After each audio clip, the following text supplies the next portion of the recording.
At 20, I inherited my father's billion-dollar empire, a fortune I never asked for, a legacy I didn't want. I thought I could handle it. I thought I could be in control. But nothing prepared me for the day the devil walked into my life, Larry.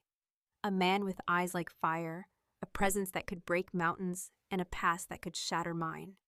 I never wanted this.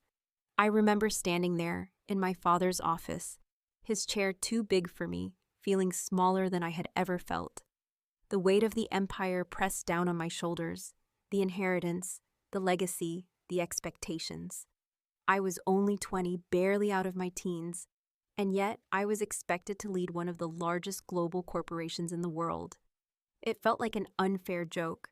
My father had been everything to me, powerful, revered, unstoppable.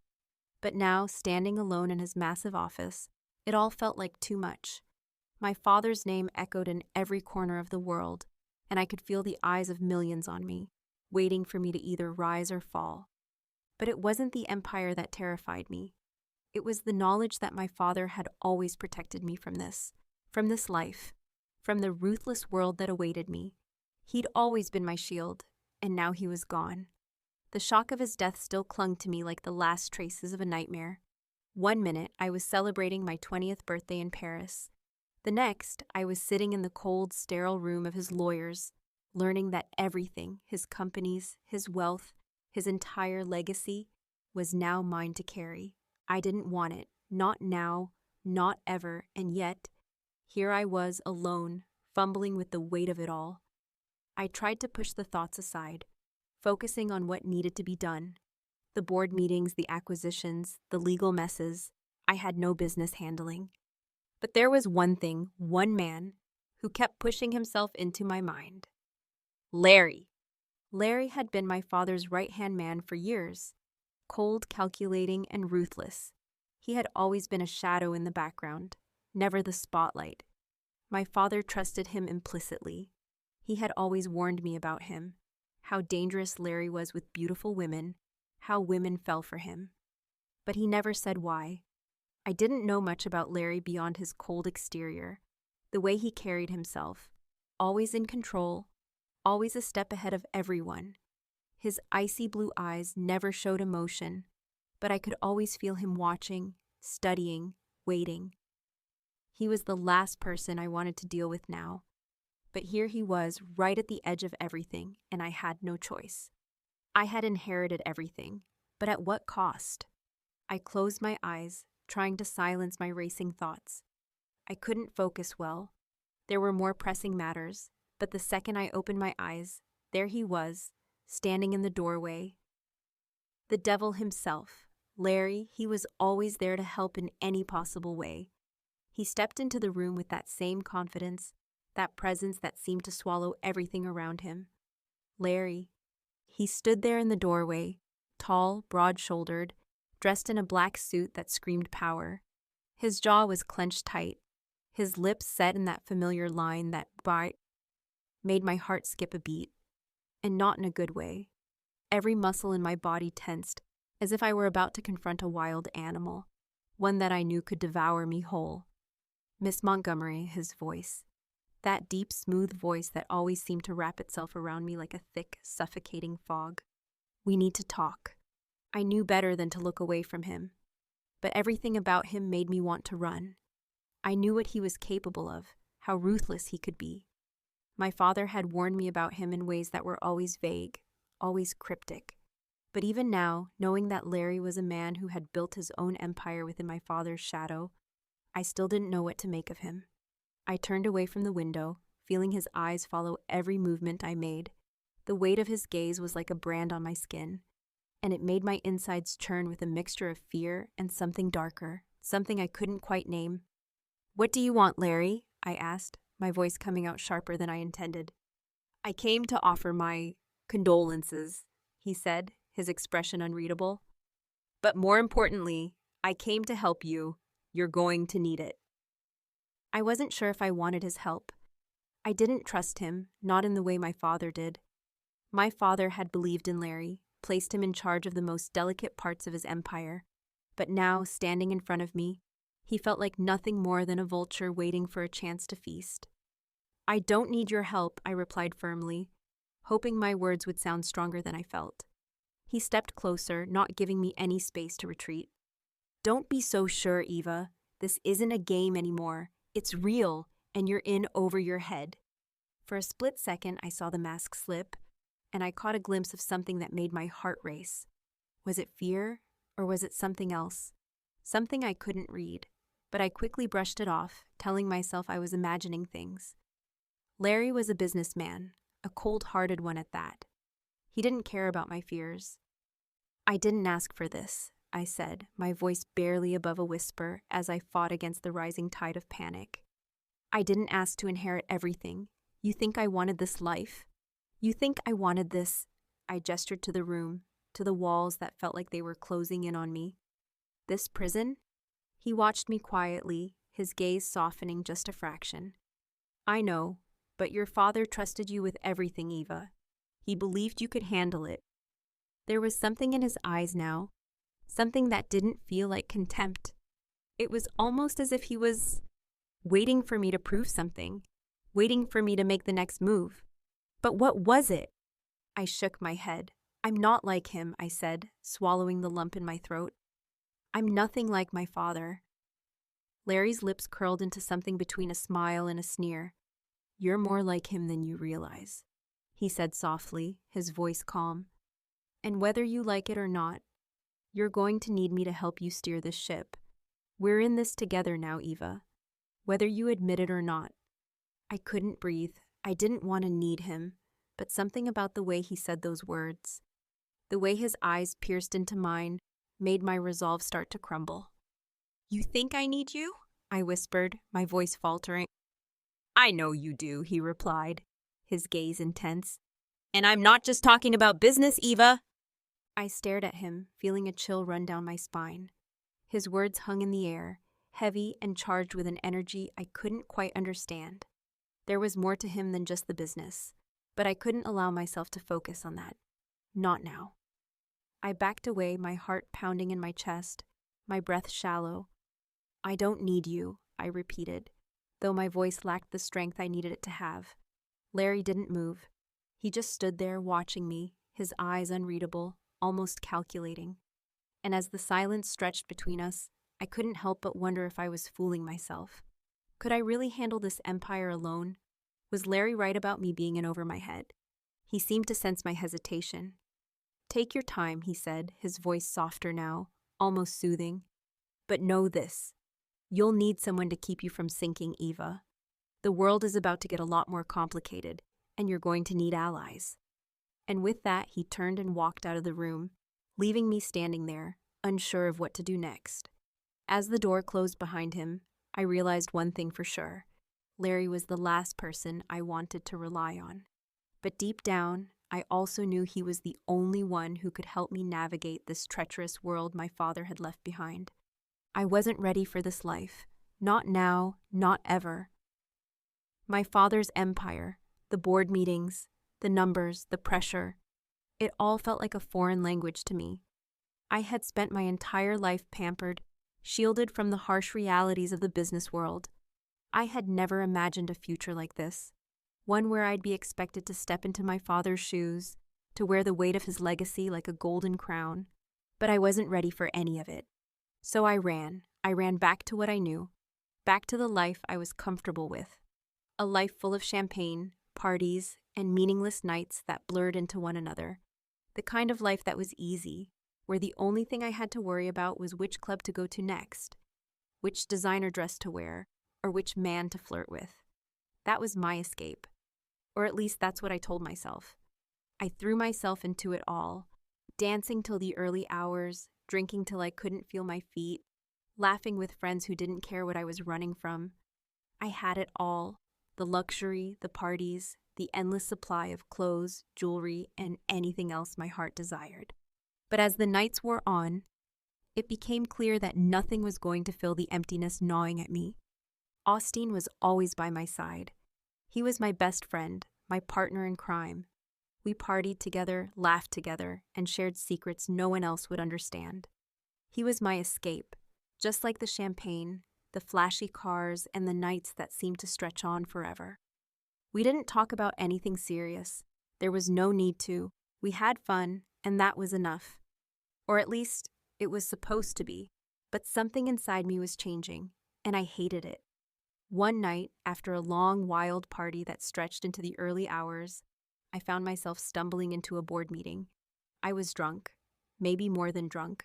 My head was pounding, my makeup smudged, and my heels were so high that I could barely walk in them. But none of that mattered. I was the boss now. I could do whatever I wanted, right? I sat down at the head of the table, trying to pull myself together, but it was clear to everyone in the room that I was a mess. They watched me like I was a ticking time bomb, but no one said a word. I flipped through papers, pretending to follow along as the numbers blurred in front of me. But then, there was Larry. He walked into the room like he always did, calm, composed, like the world was in his hands. His eyes met mine for a brief moment, and I quickly looked away. I didn't want to think about him. I didn't want to need him. But he was there, always lurking in the background, cleaning up my messes without asking for anything in return. I stumbled over my words as I tried to present my ideas to the board, but they were nothing more than jumbled thoughts and half-formed sentences. The numbers were too much, the expectations too high, and all I could think about was how badly I wanted to leave and return to the party, to the life I knew best. Larry, as usual, didn't say a word. He just stepped in, silently taking control. He picked up where I left off, answering questions I couldn't even understand, making sure everything was taken care of without anyone noticing how out of my depth I was. It wasn't the first time Larry had done this. He'd been doing it ever since my father's death, cleaning up after me, handling the parts of the empire I couldn't or wouldn't deal with. My father had trusted him with everything, and I had no choice but to let him take charge. But it wasn't just about the business. It was everything else. The silence that hung between us. The way he always seemed to know exactly when I needed him. But I didn't need him. Not in the way my father had relied on him. I didn't want him to be there, picking up the pieces every time I fell apart. I don't need you, I whispered to myself, though I wasn't sure if I was trying to convince him or myself. The meeting eventually ended, and as everyone filed out, Larry remained behind, his eyes locked on me as if he could read everything I was feeling, every fear I couldn't voice. But I didn't want him to know. I didn't want anyone to know how badly I was failing at this. As the last person left the room, I stood up feeling dizzy. I didn't want to deal with any of this. I just wanted to run back to the life I had before, back to Austin, back to the carefree nights of fun and indulgence. But Larry was still there. He always was. "You're going to have to do something, Eva," he said quietly, his voice devoid of any emotion. "You can't keep running from this." I didn't say anything. I just walked past him, not caring about anything anymore. I needed to escape. I needed to get away from everything. The board meetings, the empire, the pressure. I needed a drink. I needed a night of forgetting. Austin was waiting for me, and that's where I was headed. Back to the only life that felt real, but Larry's words lingered in the air, and I couldn't shake them. "You can't keep running from this." I didn't know how much longer I could ignore it. I thought I could outrun it forever. But the empire my father left me wasn't something I could avoid, no matter how many wild nights I spent, no matter how many drinks I downed to forget. The truth always found a way to catch up with me. And this time, it was harder to ignore than ever before. The board meetings had become even more chaotic, the pressure more intense. I had no idea what I was doing. I couldn't even pretend to understand half of what was being discussed anymore. And I hated myself for it. I hated that my father had believed in me, had trusted me to take over, but all I could do was pour myself into distractions. But it was becoming harder to keep the facade up. I couldn't keep living this lie forever. And every time I made a mistake, I was reminded of the one person who was always there to pick up the pieces. Larry. He wasn't just here for the business side of things. He was cleaning up my messes in every part of my life.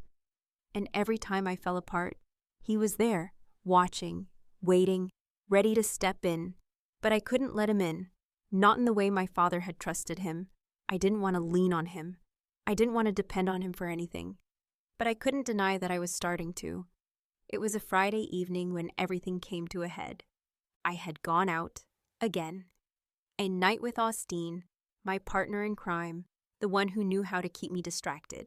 We had gone to another club, another venue filled with music, lights, and noise.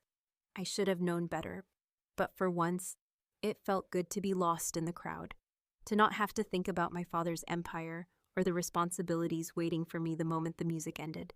But that night, I drank too much. It was easy to do in that world, surrounded by people who didn't care about anything but the next shot, the next round. By the time I stumbled out of the club, everything was spinning. I was drunk, disoriented, and I knew I had to get home before I did something I'd regret. But when I pulled into the driveway of my mansion, the sight of the black SUV parked outside made my stomach drop. Larry. He was waiting for me, his arms crossed, standing by the door, watching me approach. I wanted to avoid him, to keep pretending that everything was fine, that I could handle this, but I couldn't avoid him anymore. "Eva," he said, his voice calm but firm, "you're making a mess of this." I stood there, unable to form words. The weight of his gaze was enough to make me feel small, exposed, but I couldn't back down. Not now. "I'm fine," I muttered, my words slurring slightly. "I just need to sleep." "You need to face this," Larry said, stepping forward. "You can't keep hiding from it. You're running away from everything that's important." "I'm not running," I shot back, though I could hear the tremble in my voice. He didn't say anything for a moment. He just stood there, looking at me with an intensity that made my insides twist. "You can't do this alone," he said quietly, his voice almost a whisper. "And you don't have to." I shook my head, not wanting to hear it. "I don't need you," I snapped, but it sounded hollow even to me. But Larry wasn't moved. He stepped closer, his presence overwhelming. He didn't back down. He never did. "You're going to need someone to help you face this. Your father trusted me to take care of you, and that's what I'm doing, whether you like it or not." I felt a knot form in my chest. The guilt, the anger, everything I had been running from collided inside me. I wanted to scream, to lash out, to escape, but I couldn't. "Fine," I muttered, lowering my gaze. "But I'm not ready for this. I don't want to be the one to carry this weight. It's not mine." Larry's face softened for just a second. "It was always yours, Eva, whether you wanted it or not." I took a deep breath, trying to steady myself, but all I could feel was the cold emptiness inside me, the overwhelming sense of responsibility that I couldn't outrun. "I can't do it," I said, my voice breaking. "I don't know how." Larry took a step closer, his eyes locking onto mine. "You don't have to do it alone. I'll help you. I always will." But something in his words made me pause. There was a quiet sincerity in his voice that I couldn't ignore, a promise I wasn't sure I was ready to accept. For the first time in weeks, I felt like I wasn't just running. I was standing still, facing the reality that I had been avoiding for so long. And Larry was right there, standing with me, waiting for me to make a choice. But even as I felt the pull of responsibility, I wasn't sure I was ready to take that step. Not yet. "I don't need you to fix this," I said, my voice low. "I need you to stop cleaning up my mess." Larry's eyes narrowed, but he didn't argue. "I'm not cleaning it up, Eva. I'm helping you face it." For the first time, I didn't know what to say. But deep down, I knew he was right. I wasn't ready to face everything, but maybe, just maybe, I didn't have to do it alone. I thought I had it all figured out. I told myself that I could continue living my life, my way, without having to take on the weight of my father's empire. I convinced myself that I didn't need to take over, that I didn't need to follow through with the responsibilities he left me. But life has a way of reminding you when you're wrong. It wasn't long before the cracks in my world started to show. The parties, the drinking, the endless distractions, none of it worked. I was still the same broken girl who didn't know how to pick up the pieces of her life. And no matter how hard I tried to bury myself in the noise, it only made everything louder. The first real wake-up call came in the form of an urgent phone call from the board. They needed me, and this time I couldn't avoid it.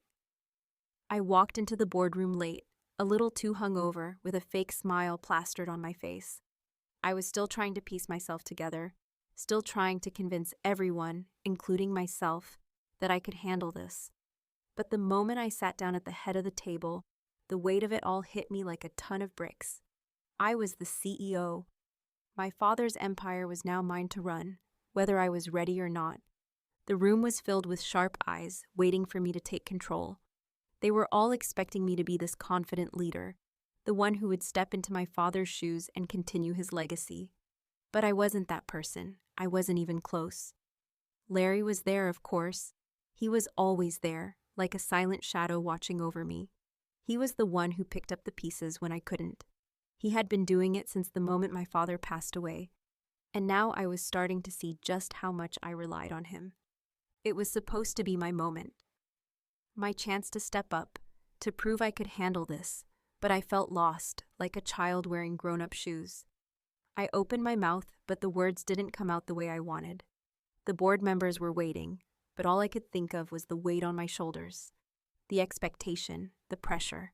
I looked over at Larry, and for the first time, I saw something different in his eyes. He wasn't just there to clean up my mess. He was waiting for me to step up, but I didn't know how. The meeting dragged on, and I felt like I was drowning in the noise of it all. The numbers, the deals, the demands. It was too much. And every time I faltered, Larry was there, stepping in to take the reins, to answer the questions I couldn't. It was like he had taken over the role of not just my business partner, but my protector. The meeting ended, and I walked out of the boardroom, feeling like I had just failed. I wanted to scream, to run away from it all, but I couldn't. I had nowhere to go. And then Larry followed me out, as he always did. "You did fine," he said, his voice steady, but I could hear the concern in it. "You're not a failure, Eva." I didn't say anything. I didn't know how to. The words were stuck in my throat. "I just don't know what to do," I confessed, my voice barely above a whisper. "I don't know how to run this. I'm not ready for it." "You don't have to do it alone," Larry said, his eyes softening. "You never have to do it alone." I wanted to argue, to tell him that I didn't need him, that I could handle this on my own. But deep down, I knew I was lying to myself. I wasn't ready. But maybe I didn't have to be. Maybe I could learn with time. Maybe I could let Larry help me, without feeling like I was losing myself in the process. I walked outside into the cool air, the weight of the city pressing down on me.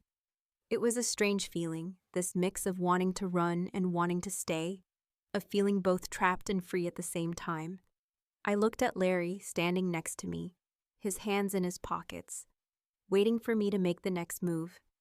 He was always there, always steady, always waiting. But I couldn't keep relying on him, not forever, but I also didn't know how to let him go. "You're doing better than you think," he said, his voice low. I shook my head, my eyes focused on the city skyline in the distance. "I don't feel like it." "You don't have to have all the answers right now," he said, his tone gentle. "Just take it one step at a time." I turned to him, the weight of his words hitting me harder than I expected. I wasn't ready for all of this, but maybe I didn't have to be. I looked at him, really looked at him for the first time in a while. He wasn't just the guy cleaning up my messes. He was someone who genuinely cared about me. And as much as I hated to admit it, I didn't know what I would do without him. But that didn't mean I was ready to admit it either. "I don't know if I can do this," I whispered, more to myself than to him. "You don't have to do it alone," Larry repeated, his voice unwavering. For the first time in a long time, I let myself believe him. I never thought it would come to this. I had been living in a whirlwind of luxury and chaos, pretending to be the carefree girl I once was, even as the weight of my father's empire pressed down on me. But there are times when reality has a way of hitting you harder than you ever expected. Austin. I had known him for years. He had a crush on me, and I had even kissed him once, But I didn't feel that spark, so I told him we should remain as friends, my partner in crime, the one who had always been there to party with me, to live in the moment and forget the responsibilities that awaited. But what I didn't know, what I never suspected, was that Austin wasn't just after my attention or my money. He had plans of his own, plans that would change everything. It was a Thursday evening, just another night after a long day of pretending to manage the empire. I had invited Austin over for dinner because I was bored and I needed a friend. We had a few drinks, laughed like old times. As the night wore on, I started to feel the weight of the alcohol mixing with the tension in the room. Austin had grown quiet, his usual carefree smile replaced with something more sinister. I should have noticed the change in him earlier, but I didn't. I was too caught up in my own mess to see the signs. I excused myself to go to the kitchen, trying to shake off the unease creeping up my spine. That's when I felt Austin hold me tight from behind, kissing my neck, and his hands gripped my neck so tight that I couldn't move. "Austin?" I gasped, my heart hammering in my chest.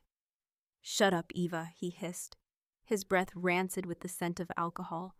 "You think you can keep pretending that you don't want this, don't you? I have always dreamed of making love to you, and I know you feel same way too because I see the way you look at me." His right hand were in places it should be, touching me unpleasantly. I felt helpless and I started begging him to stop, but refused. "You think Larry's going to save you, huh?" Austin sneered. "Well, guess what? I don't need him to take you down. You're nothing without me, Eva. Nothing but a spoiled little girl who thinks she can buy everything. Your father's empire means nothing. I'm having you right now." It hit me like a cold wave.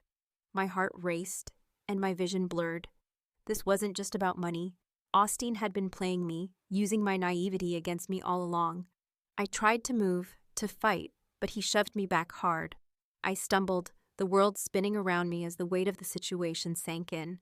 I had no idea what to do. That's when I heard it, the sound of the front door crashing open, heavy footsteps pounding on the marble floors. Larry.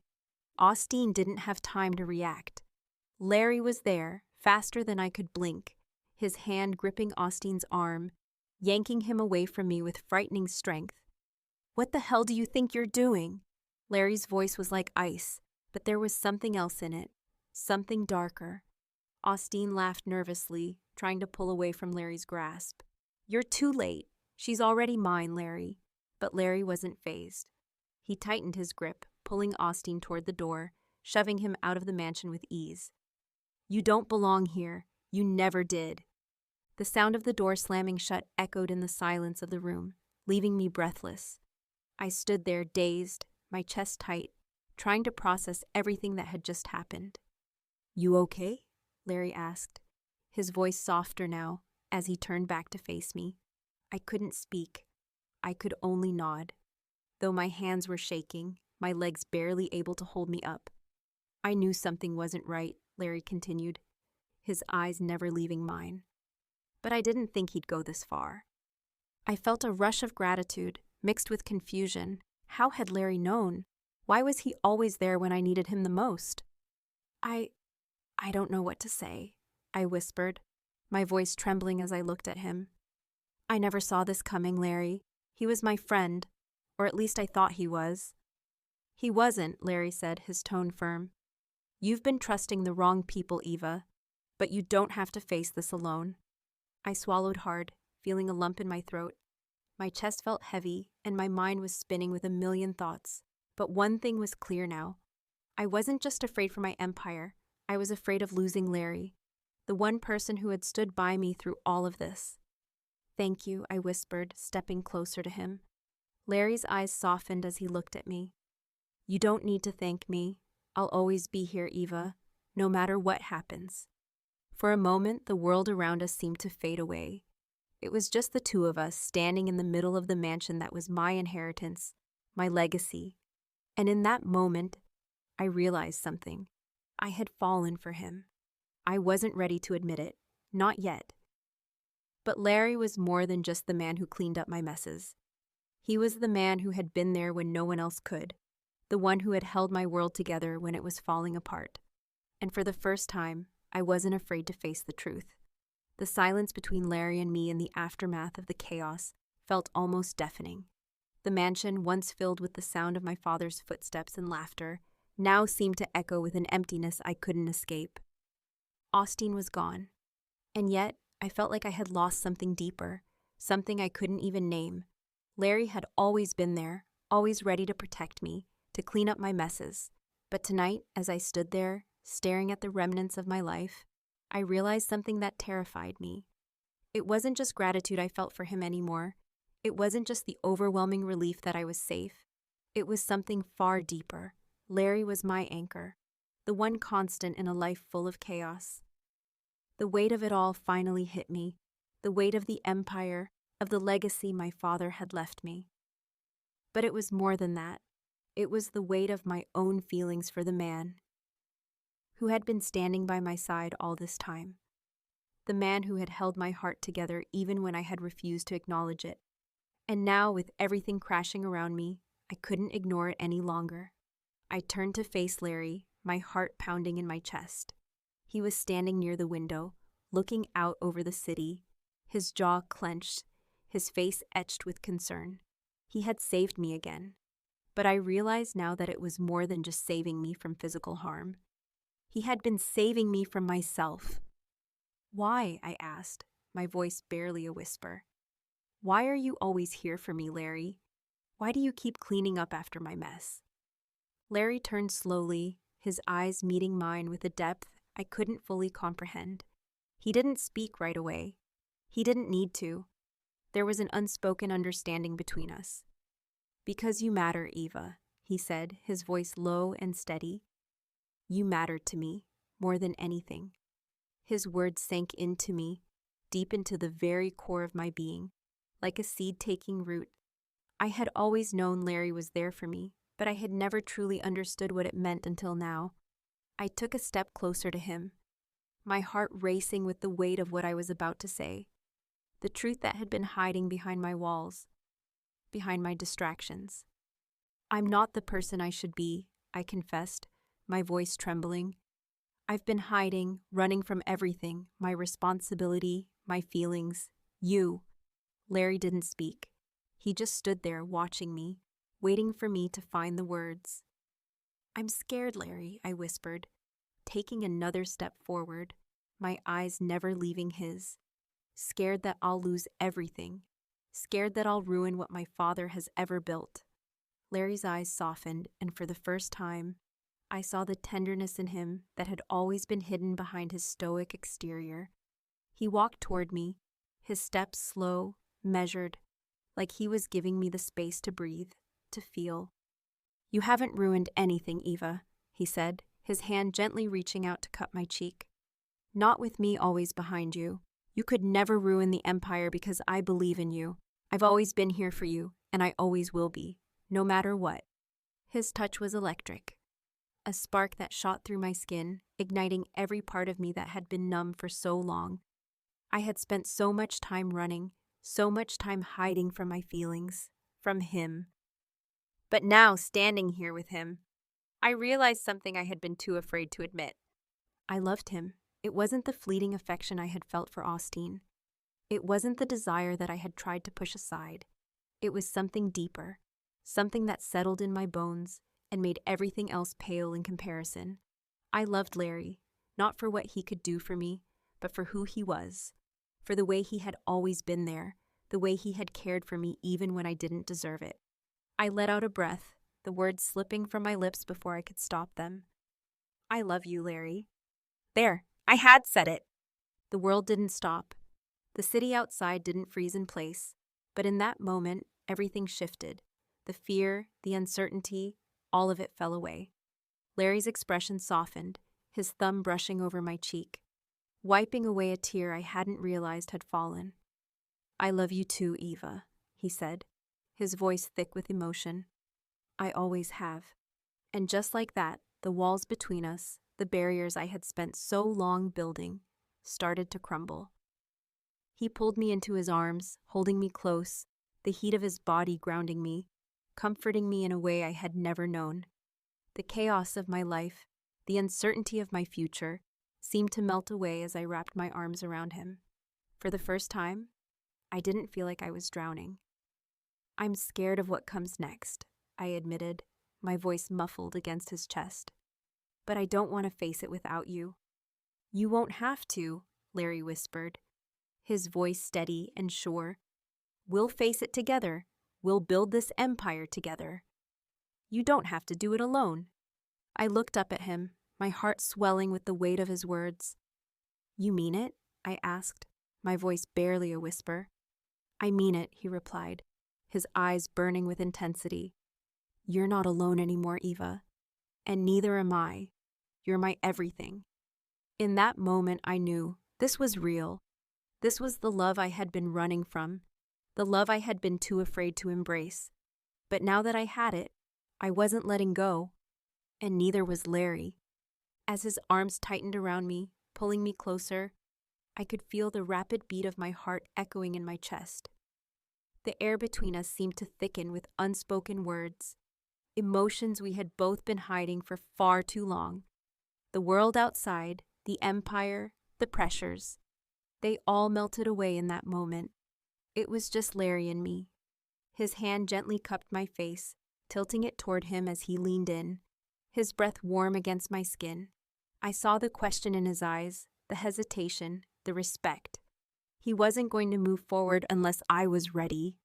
And in that moment, I realized Hey, you don't have to do this, Eva, he murmured, his voice low, filled with a mix of tenderness and restraint. Only if you want it to. I swallowed hard, every part of me yearning for him, yet still feeling that lingering trace of doubt. But I knew now, with certainty that surprised me, that this was more than just physical attraction. It was more than just desire. It was about finally breaking down the walls we'd spent so long building. I want this, I whispered, my hands reaching up to pull him closer, the ache inside me too strong to deny. I want you. Larry's eyes softened, a flash of something vulnerable passing through them before he kissed me. It wasn't desperate. It wasn't rushed. It was gentle, like he was savoring the moment. His lips on mine, the warmth of his skin, the way he held me so carefully. It felt like I was being cherished for the first time in my life. But it wasn't just the kiss. It was everything that came with it. The unspoken promise of care, of protection, of trust. With every movement, every touch, I felt myself letting go of the fears that had held me back for so long. And when he pulled back, his eyes searching mine, I saw the same vulnerability reflected in him. Eva, he started, his voice breaking just slightly. Are you sure? I nodded, my fingers trembling as I touched his chest. I'm sure, Larry. I trust you. I trust us. The tension in his shoulders eased, and for the first time, I saw him fully, completely surrendered to the moment. He leaned in again, but this time, it wasn't just a kiss. His hands traced down my arms, slowly, almost reverently, as if he were memorizing every inch of my skin. My breath caught in my throat, as the space between us seemed to disappear entirely. Larry stopped for a moment, his forehead resting against mine, both of us breathing heavily, the weight of the moment settling in. You're the first, aren't you? He asked quietly, his voice barely above a whisper. His words hit me like a sudden wave, and I felt a strange shock ripple through me. The reality of it, how everything had led to this moment, was almost overwhelming. I had never been with anyone like this before. In the years I had spent chasing a life of luxury, I had never truly experienced a connection like this. It wasn't just the intimacy. It was the emotion, the trust, the raw vulnerability of giving yourself to someone fully. I nodded, my face burning with a mix of nervousness and a deep, almost sacred excitement. Yes, I whispered, my voice trembling. You're the first! Larry froze, his entire body stilling as the weight of my words hit him. The realization struck him as hard as it had struck me. He was the first, and that knowledge seemed to shift something in him. It wasn't just the physical act we were about to share. It was the depth of what it meant. He wasn't just the man I had fallen for. He was the man who would be my everything, and I was giving myself to him. heart and soul without reservation. For a moment, there was a quiet understanding between us, a moment where we both realized how much this meant. "You're more than I ever expected, Eva," Larry said, his voice hoarse with emotion. "I never thought it would be like this. I never thought I would feel so connected." The passion, the intensity of the moment, deepened as he kissed me again. This time there was no hesitation, no barriers between us. It was pure, raw, and beautiful. I could feel every inch of his heart, his desire, his tenderness in every movement. When we finally gave in to the connection, it wasn't just about the physical. It was about the trust, the bond. I was no longer the girl who had been running. I wasn't the girl who had hid behind luxury and distractions. In Larry's arms, I was the woman who had found love in the most unexpected place, the most unexpected way. And as we fell into each other, I realized that love wasn't about perfection. It wasn't about living up to some ideal. It was about being seen, being known, and being accepted for exactly who we were. And for the first time in my life, I felt truly seen. The world outside, the empire, the pressures, they all faded into the background. In that moment, it was just Larry and me, entwined in a love that was as deep as it was real.